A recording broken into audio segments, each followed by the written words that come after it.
Après quelques jours de flottement, pendant lesquels on me renvoie de bloc en bloc et de commando en commando, un soir enfin, on m'affecte au bloc 30.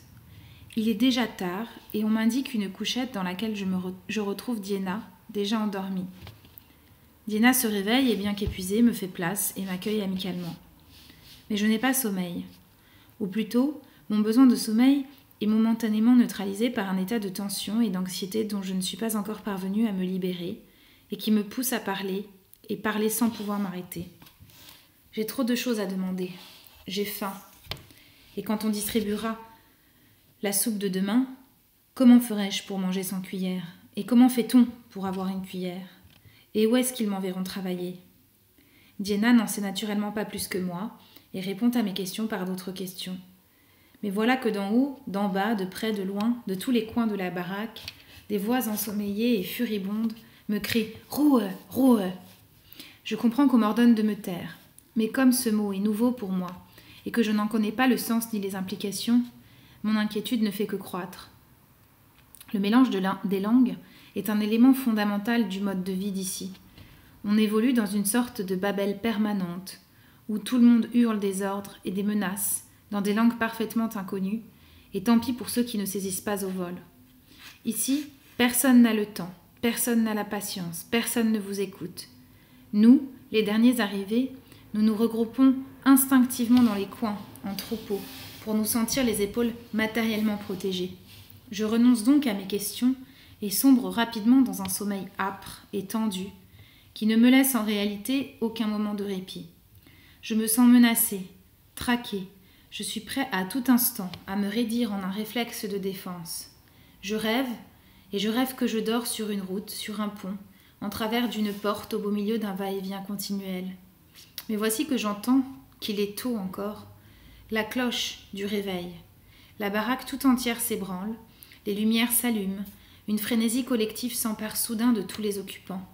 Ils secouent les couvertures, en soulevant des nuages de poussière fétide, s'habillent avec une hâte fébrile, se précipitent dehors, à moitié nus, dans un froid glacial, courent vers les latrines et les lavabos. Beaucoup, bestialement, urinent en courant pour gagner du temps. Car dans 5 minutes, c'est la distribution du pain Brotbräuschlepp Panelechem Kenya, du sacro-saint petit cube gris qui semble énorme dans la main du voisin et petit à pleurer dans la vôtre. C'est une hallucination quotidienne à laquelle on finit par s'habituer.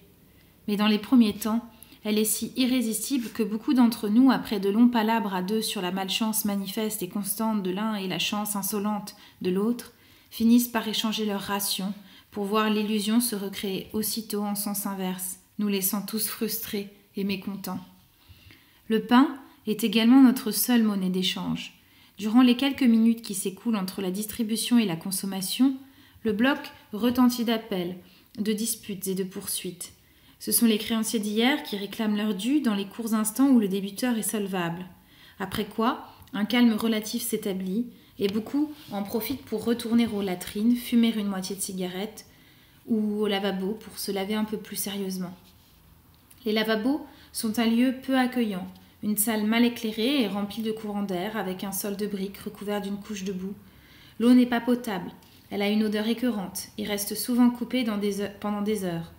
Les murs sont décorés de curieuses fresques édifiantes. On y voit par exemple le bon Häftling, représenté torse nu, en train de savonner avec enthousiasme un crâne rose et bien tondu, tandis que le mauvais Häftling, affligé d'un nez crochu, fortement accusé et d'un teint verdâtre, engoncé dans des habits tout tachés, trempe un doigt prudent dans l'eau du lavabo. Sous le premier, on lit « So bist du rein », comme ça tu es propre. Sous le second, « So gehst du rein », comme ça tu cours à ta perte. Et plus bas, dans un français approximatif, mais en caractère gothique, la propreté, c'est la santé. Sur le mur d'en face, trône un énorme pou, blanc, rouge et noir, orné de l'inscription « Eine Laus, deine Tod ». Un pou, c'est ta mort. Et suivi de ces vers inspirés « Nach dem Abbord, vor dem Essen, Hände waschen, nicht vergessen ». Après les latrines, avant de manger, lave-toi les mains, ne l'oublie jamais. Pendant des semaines, j'ai considéré ces incitations à l'hygiène comme de simples traits d'esprit typiquement germaniques, du même goût que la plaisanterie sur le bandage hernière qui nous avait accueillis à notre entrée au lager. Mais j'ai compris ensuite que leurs auteurs anonymes avaient effleuré, sans doute à leur insu, quelques vérités importantes. Ici, se laver tous les jours dans l'eau trouble d'un lavabo immonde est une opération pratiquement inutile du point de vue de l'hygiène et de la santé, mais extrêmement importante comme symptôme d'un reste de vitalité, et nécessaire comme instrument de survie morale. Je dois l'avouer, au bout d'une semaine de captivité, le sens de la propreté m'a complètement abandonnée. Me voilà traînant les pieds en direction des robinets, lorsque je tombe sur l'ami Steinlauf, torse nu, occupé à frotter son cou et ses épaules de quinquagénaire sans grand résultat. Il n'a pas de savon, mais avec une extrême énergie. Steinlauf m'aperçoit, me dit bonjour et de but en blanc me demande sévèrement pourquoi je ne me lave pas. Et pourquoi devrais-je me laver? Est-ce que par hasard je m'en trouverais mieux? Est-ce que je pleurais davantage à quelqu'un? Est-ce que je vivrais un jour, une heure de plus? Mais pas du tout, je vivrais moins longtemps, parce que se laver représente un effort, une dépense inutile de chaleur et d'énergie. Est-ce que par hasard, Steinlauf aurait oublié qu'au bout d'une demi-heure passée à décharger des sacs de charbon, il n'y aura plus aucune différence entre lui et moi? Plus j'y pense, et plus je me dis que se laver la figure dans des conditions pareilles est une activité absurde, sinon frivole, une habitude machinale, ou pire encore, la lugubre répétition d'un rite révolu. Nous mourrons tous, nous allons mourir bientôt. S'il me reste 10 minutes entre le lever et le travail, j'ai mieux à faire, je veux rentrer en moi-même, faire le point ou regarder le ciel et me dire que je le vois peut-être pour la dernière fois, ou même simplement me laisser vivre, m'accorder le luxe d'un minuscule moment de loisir. Mais Steinlauf me rabroue. Sa toilette terminée, le voilà maintenant en train de s'essuyer, avec la veste de toile qu'il tenait jusque-là roulée en boule entre ses genoux, et qu'il enfilera ensuite, et sans interrompre l'opération, il entreprend de me donner une leçon en règle. Je ne me souviens plus, aujourd'hui, et je le regrette, des mots clairs et directs de Steinlauf, l'ex-sergent de l'armée austro-hongroise, croix de fer de la guerre de 14-18. Je le regrette parce qu'il me faudra traduire son discours, son italien rudimentaire et son discours si clair de brave soldat dans mon langage d'homme incrédule. Mais le sens de ces paroles, je l'ai retenu pour toujours. C'est justement, disait-il, parce que le lager est une monstrueuse machine à fabriquer des bêtes que nous ne devons pas devenir des bêtes. Puisque même ici, il est possible de survivre. Nous devons vouloir survivre pour raconter, pour témoigner.